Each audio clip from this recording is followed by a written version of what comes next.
첫 도전이 쉽지는 않았어요. 손주가 좋아할 자전거 어떻게든 구해야 했죠. 제가 그 중고 앱을 설치한 게, 글쎄요, 처음이라 좀 그러더라고요. 그런데요, 정말 신기한 일이었어요. 구매자라는 사람이 말투도 참 예의가 있는 사람이었죠. 이거 괜찮겠다는 느낌이 들었어요.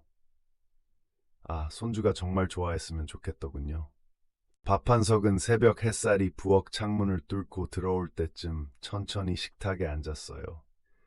언제나 그렇듯 혼자서는 대충 먹었겠지만 오늘은 아침 식사를 잘 갖추고 싶었어요. 접시에 노릇하게 구운 토스트를 놓고 잼을 펴바르던 손이 잠시 멈췄죠. 은퇴 후 첫 도전이라니 약간 두려운 감정도 있었어요. 손자가 좋아해 줄 것 같은 자전거를 생각하며 주머니에서 스마트폰을 꺼냈어요. 여전히 낯선 이 기계가 손 안에서 번뜩였죠. 중고 거래 앱이라 과연. 짧게 중얼거리고는 어딘가 모르게 허전한 마음을 다잡았죠. 다음 순간 그는 의자에 몸을 깊게 기대며 어딘가 부피가 있던 서랍에서 옛 필름 카메라를 꺼냈어요. 카메라를 손에 들고 잠시 멍하니 바라보다가 입꼬리가 올라갔던 것 같아요. 그 카메라로 사진을 찍던 수많은 추억들이 스치듯 지나갔죠. 그러나 손자를 위한 자전거가 더 소중했어요. 천천히 스마트폰으로 카메라 사진을 찍어 앱에 올리면서 그 낡은 장비가 누군가에게 새로움을 줄 수도 있다는 생각이 들었어요. 갑자기 스마트폰이 진동하며 알림이 왔죠. 첫 구매 문의였습니다. 예약된 메시지에 예의 바른 말투와 신뢰감 있는 프로필에 안도했다고 할까요? 이번에는 손주가 정말 좋아할 거야. 마음속 깊은 곳에서 떠오른 독백이었습니다. 이제는 약을 챙길 시간입니다. 부엌의 조리대 한 구석에 놓인 약통을 집어들고 손끝에서 느껴지는 그 차가운 감촉에 다시 현실로 돌아왔어요. 손가락으로 알약을 하나씩 꺼내는데도 조심스러웠어요. 약품 냄새가 희미하게 코끝에 스치면서 물이 담긴 컵을 입에 가져갔죠. 독한 약맛이 혀에 닿기 전에 물을 삼키고 두 번 더 반복했어요. 가끔 약을 먹을 때마다 아침 공기가 조금 더 무겁게 느껴졌습니다. 갑자기 마음이 복잡해져서 밥 한 석은 공원으로 나가기로 했어요. 그가 앉았던 벤치에는 오랜 친구 김 씨가 앉아 있었죠. 두 사람은 오래 알고 지낸 사이였지만 언제나처럼 처음 몇 마디는 어색했어요. 어제 그 축구 경기 봤어? 단순한 물음이었지만 이내 대화는 더 깊어졌어요. 거래의 이야기가 나오자 밥 한 석은 자연스럽게 자랑했어요. 친구 김 씨도 비슷한 경험을 공유하며 장단을 맞췄어요. 이 대화 속에서 밥 한 석은 뭔가 쓸쓸한 느낌을 떨칠 수 있었어요. 주말이 되자 딸 지혜가 집을 찾아왔어요. 피곤한 얼굴로 들어서던 딸의 모습을 보고 밥 한 석은 넓은 소파에 앉아 잠시 말을 멈췄죠. 긴장된 순간이 지나가고 딸과 함께 이야기를 나누며 그동안의 혼란스러운 감정들이 조금씩 풀렸어요. 그러나 딸이 무언가를 말하려고 할 때마다 다시 내딛기가 어려웠던 모양이었어요. 그 어색한 침묵은 쉽게 채워지지 않았고 밥 한 석은 그것을 느낄 수 있었죠. 딸이 자리를 뜨고 나서 밤은 더 깊었어요. 남겨진 조명 아래 밥 한 석은 잠시 의자에 혼자 앉아 있었어요. 방의 형광등 빛이 사방을 비추고 있었지만 그의 눈에는 어두운 그림자밖에 보이지 않았죠. 창밖으로 보이는 거리의 불빛들이 조금씩 흐려져 갈 때 이번 도전을 망설임 없이 잘 마무리할 수 있으리라는 확신이 필요했던 것 같아요. 새로운 날이 시작되자 그는 일상으로 돌아왔습니다. 하지만 한편으로는 그 일상이 반복되지 않기를 바라기도 했던 것 같아요. 은퇴 후의 삶은 분명 여유로웠지만 그 이상의 무언가가 필요했어요. 이번 거래가 성공적으로 마무리되면서 미래를 향한 기대감과 작은 불안감이 그의 마음을 더욱 복잡하게 만들었죠.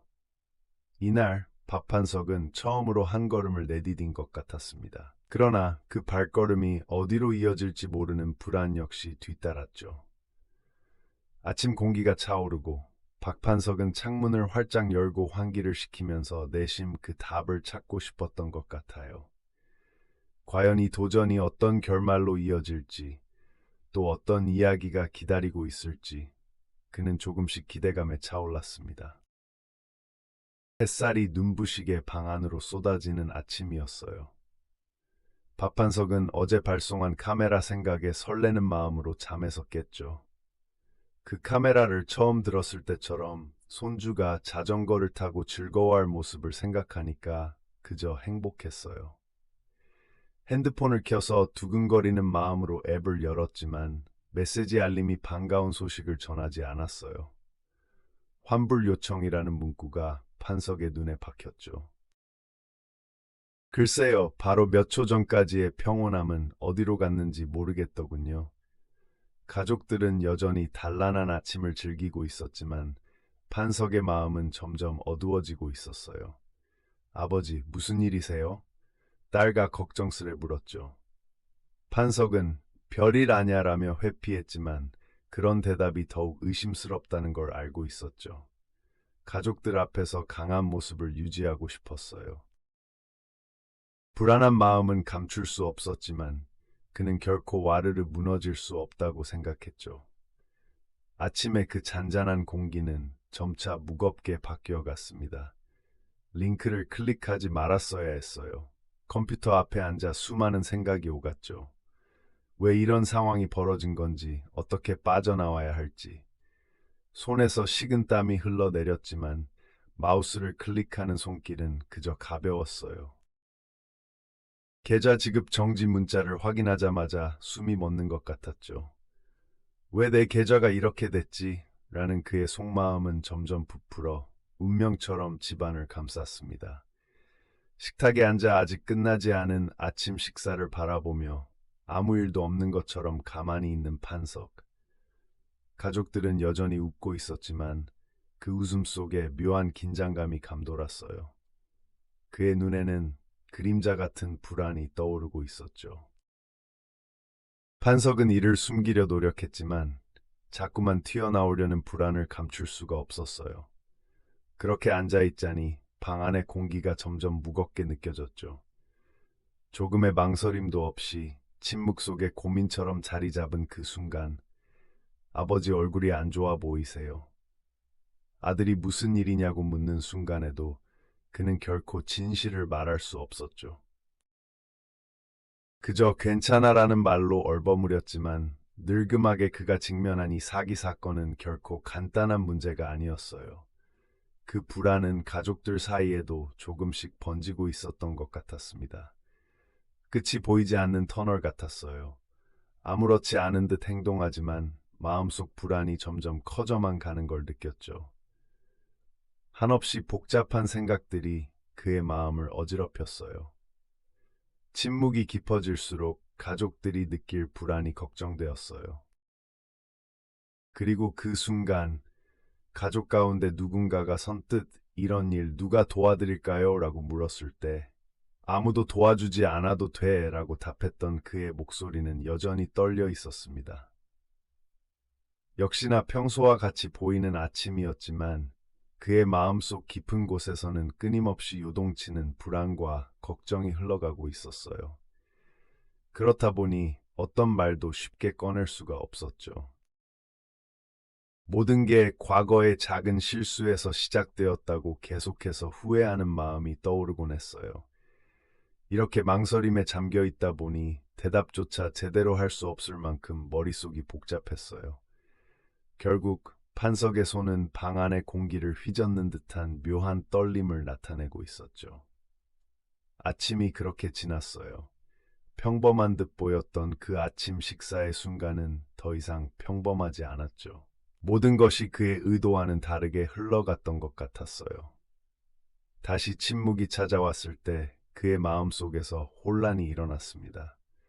시간이 흐를수록 가족의 걱정도 더해갔고 그 와중에 판석은 자신이 가족들에게 보여주고 싶지 않았던 약한 모습을 계속 감추려 애썼던 것 같았어요. 엄청난 짐을 홀로 짊어진 듯한 기분이었죠. 그날도 마찬가지였어요. 아침은 평소와 같았죠.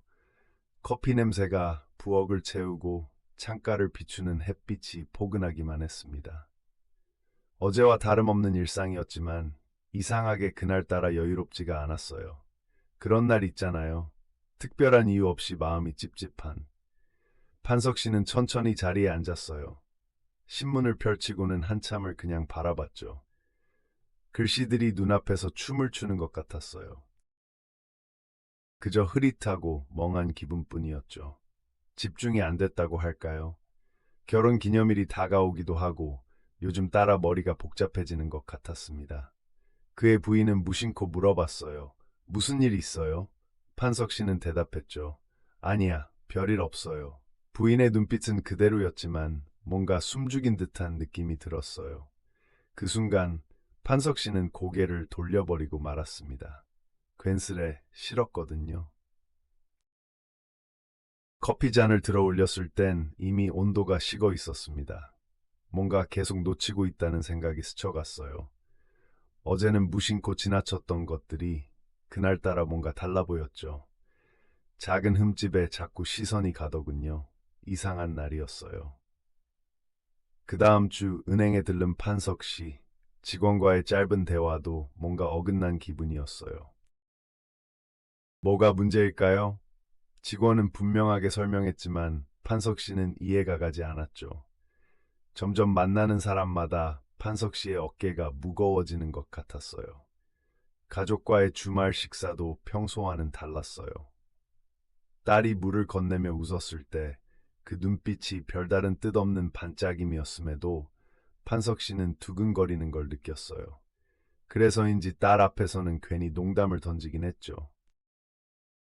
너 요즘 무슨 일 있냐? 딸은 아니요, 아빠. 그냥 좋아서 그래요 라고 대꾸하더군요. 사랑스러웠지만 판석 씨는 뭔가 자꾸 불안했어요. 그렇게 시간은 흘렀고 판석 씨는 알 수 없는 불안 속에서 하루하루를 보냈어요. 그때쯤 밤새 잠을 설친 날도 많아지기 시작했죠. 새벽녘에는 창문 밖을 보고 혼잣말을 하며 위안 삼곤 했어요.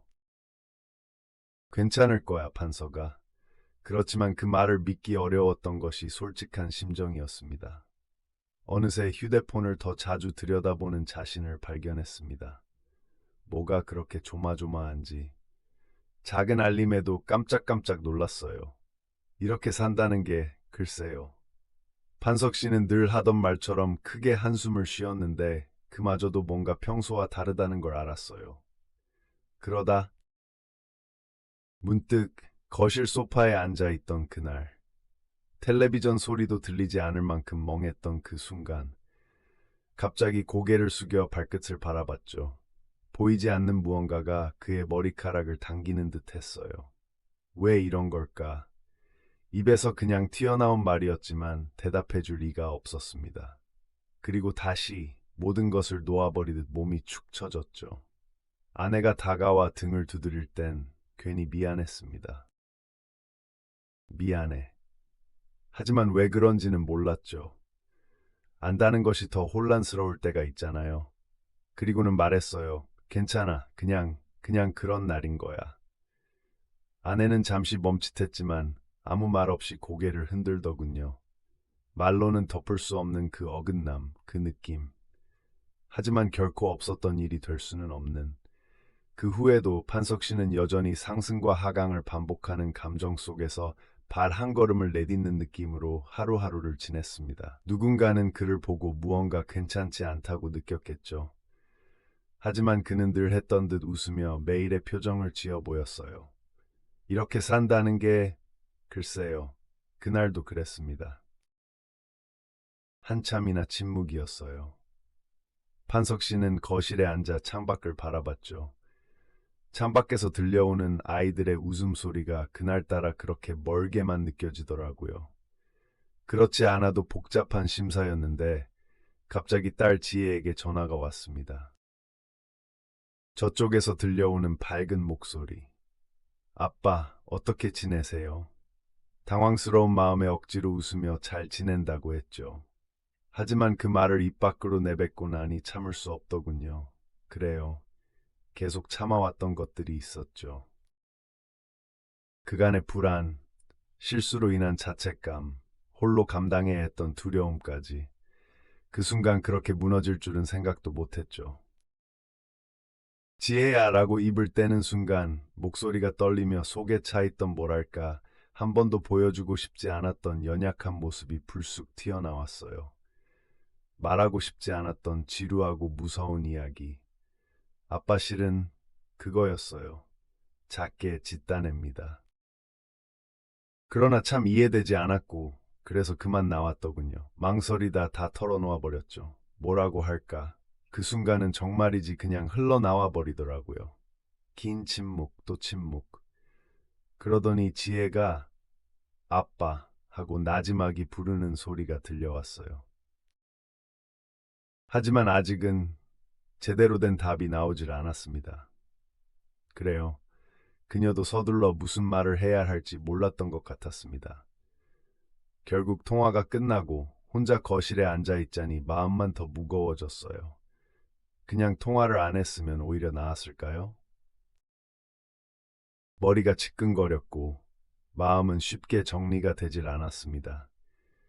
창밖에서는 여전히 익숙한 소리들이 들려왔지만 그것이 오히려 답답하더군요.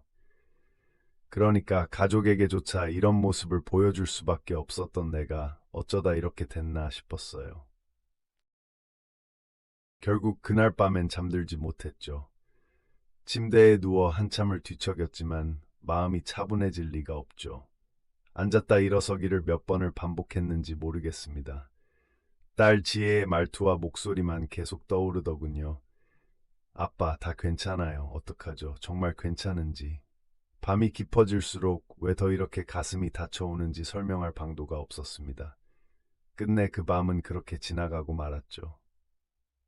그래요. 그날은 결코 쉬운 날이 아니었던 것 같습니다. 잠들 수 없는 밤이란 게 있다는 걸 그때 배웠으니까요. 아침엔 유난히 맑았죠. 박판석 씨의 방 창문으로 들어오는 햇살이 그의 얼굴을 따스하게 감싸고 있었습니다. 새소리도 참 청아했어요. 하지만 그날 뭔가 달랐습니다. 늘 정리되던 마음속 사각의 구조가 조금은 흔들린 듯했죠. 은퇴 후 어떨지 막연히 걱정은 했지만 그저 낡은 필름 카메라 한 대 팔아보겠다는 게 이렇게 커질 줄은 몰랐습니다. 이젠 다른 이들 앞에서 이야기를 하는 자리에도 앉게 되었으니까요. 시간을 되돌릴 수도 없고 그렇다고 피할 수도 없고 글쎄요. 커피잔을 들고 거실에 앉아 생각했죠. 디지털 보안관이라 불리는 것도 참 우습네요. 뭐랄까. 이름은 대단히 거창한데 사실 제가 하는 건 그냥 사람들과 웃으며 중고 거래의 위험성을 나누는 거라서 그러다 은근 슬며시 적응되고 있는 제 모습을 발견합니다. 조금씩 천천히 처음엔 어색했지만 이제는 익숙해져 가고 있는 것 같더군요. 모임에 참석하는 날이면 조금은 설레는 마음도 있습니다. 길 떠날 때처럼 가방을 챙기고 준비물 목록을 확인하고 그 과정에서 이게 새로운 시작이구나 싶더라고요. 누구든 시작할 수 있는 거죠. 나이와 상관없이. 그러고는 항상 보던 그 길을 따라 기원으로 향합니다. 친구들이 반갑게 맞아줄 게 뻔하지만 그래도 매번 떨리기도 하죠. 그 안에서 새로운 인연을 맺고 서로에게 배우는 것들이 있습니다. 주고받는 대화 속에서 제가 생각지도 못했던 부분들이 드러나기도 하고 그날 기원 모임 후 친구들과 함께 저녁을 먹으려 했었죠. 하지만 기분이 왠지 주춤거렸어요. 뭐랄까요? 그냥 혼자 있고 싶더군요. 그래서 조용히 집으로 발을 돌렸어요. 아무도 없는 거실에 앉아 스스로에게 묻곤 했습니다. 이게 내가 정말 원하는 걸까? 그런 질문들. 어둠이 짙어지면서 방은 점점 차갑게 식어갔지만 마음 한편에는 작은 불꽃이 다시 타오르고 있었어요. 사람들과 어울린다는 건 생각보다 저를 풍요롭게 만들고 있었습니다. 막막하고 어두운 시간을 지나온 지금 저에게 남은 건 안겨준 따뜻한 기억들 뿐이죠. 그러던 어느 날 모임 중 한 친구가 그러더군요. 우리의 이야기가 다른 사람들에게도 도움이 되면 좋겠다고. 그 말에 저도 모르게 고개를 끄덕였어요. 아마 다들 똑같이 느끼고 있었겠죠. 조금은 엉뚱한 상상이지만 늘 돌아가는 길에 생각하곤 했습니다. 정말로 우리가 변화를 만들 수 있을까? 그런 궁금증이 고스란히 남게 된 것 같았죠. 그렇게 생각이 머물다 보면 자연스럽게 내일이 기다려졌습니다. 어떤 모습으로 머물게 될지는 아직 모르겠지만 틀림없이 가치 있는 날들이 이어질 거라는 기대감. 그래서 늘 오늘의 일이 끝나면 문득 다음은 어떤 이야기가 우리를 기다리고 있을까라고 스스로에게 묻곤 했습니다. 그날도 그러니까요.